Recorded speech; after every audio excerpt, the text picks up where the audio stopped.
This video is going to be about using the wireless modules with the SBS 8400, SBS 4815, and SBS 200 CT. In order to remotely monitor the voltages of the cells or batteries with any of these three units, it's easiest to click Battery View so that you see all of the blank channels before you start to connect the battery wireless modules. The fronts of the wireless modules will have a FM number. That tells you the frequency that the module is communicating on to the load bank. The back side of each wireless module will tell you the battery numbers or cell numbers that will be monitored by that module. In this example, batteries 1 through 4 or cell numbers 1 through 4 will be displayed on the unit once the module is connected to the batteries. For this video, we're using a 125 volt DC string made up of 10 12 volt block batteries. Because these are 12 volt block batteries, module number 1 is going to be powered off 12 volts DC, and we're going to start by connecting the black lead to the negative post of battery number 4. In order to get the module to power up, the red lead is going to connect to the positive post of battery number 4. As soon as those two leads are connected, you'll see the LEDs, the green power light flashing, indicating that the module is powered up, and the red LED flashing, indicating that the module is communicating to the load bank. The 4 yellow leads for the wireless modules connect to the batteries in order, with the shortest yellow lead being the closest to the black lead. The next longest yellow lead goes to the positive of battery number 3. The next longest yellow lead goes to the positive of battery number 2. And the longest yellow lead goes to the main positive of the battery string.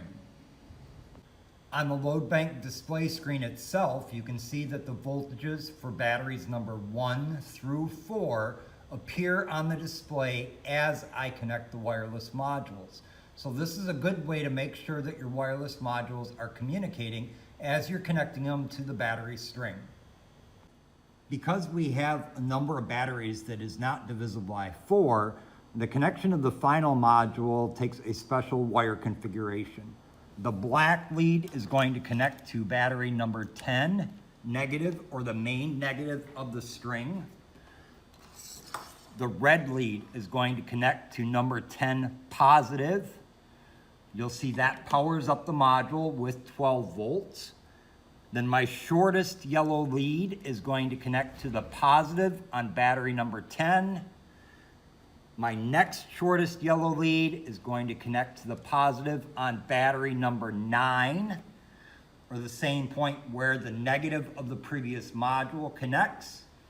And then my final 2 leads, because they're not being monitored, can be placed also on that number 9 positive.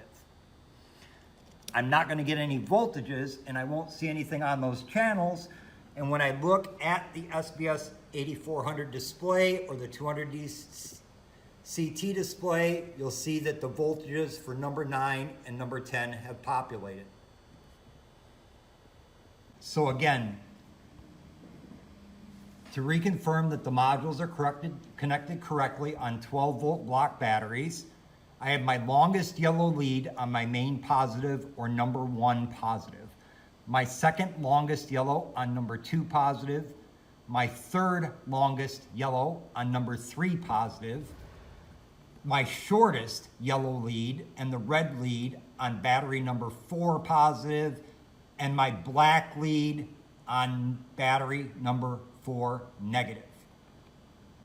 Connection of the second module starts with the longest yellow lead connected to the same point electrically as the black lead from the previous module. So my longest yellow lead is on positive number 5. My next longest lead is on positive of number 6. My second shortest yellow lead is on the positive of number 7. You'll see my you'll see my yellow and my red leads on the positive of number 8, and you'll see my black lead connected to the negative of battery number 8. For the final module, you see the positive on the positive of number 10, the black lead on the negative of number 10, the shortest yellow lead with the red on the positive of number 10 battery, the second longest lead on the positive of number 9 battery, and the additional free yellow leads can be connected into that point electrically. Once all the wireless modules are connected and we're ready to begin the capacity test, you'll see that the colors on the displays are green, red, and yellow. The green battery or green values indicate the highest values. The red values indicate the lowest value at that point in time, and everything in between the high and the low will be in yellow. Over the course of the test, these colors will change with respect to what the conditions of the batteries are during the discharge. The values displayed on the screen can be changed from numerical values to graphical values simply by pressing the chart button, and then you're looking at the battery voltages in a graphical format. Press the table button to return to value information. Press the exit button to go back out to your preset screen or your active test screen.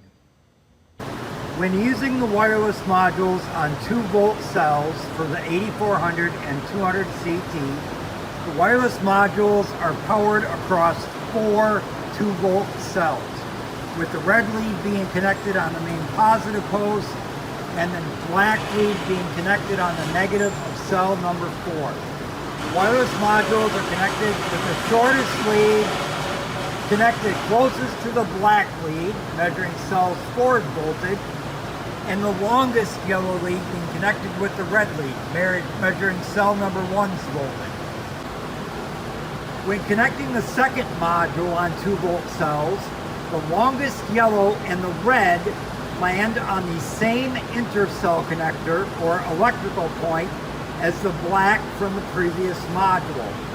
Again, the order is longest yellow goes with the red, next longest yellow goes on number 6 positive, the second shortest yellow goes on number 7 positive, the shortest yellow cable goes on number 8 positive, and the black goes on number 8 negative.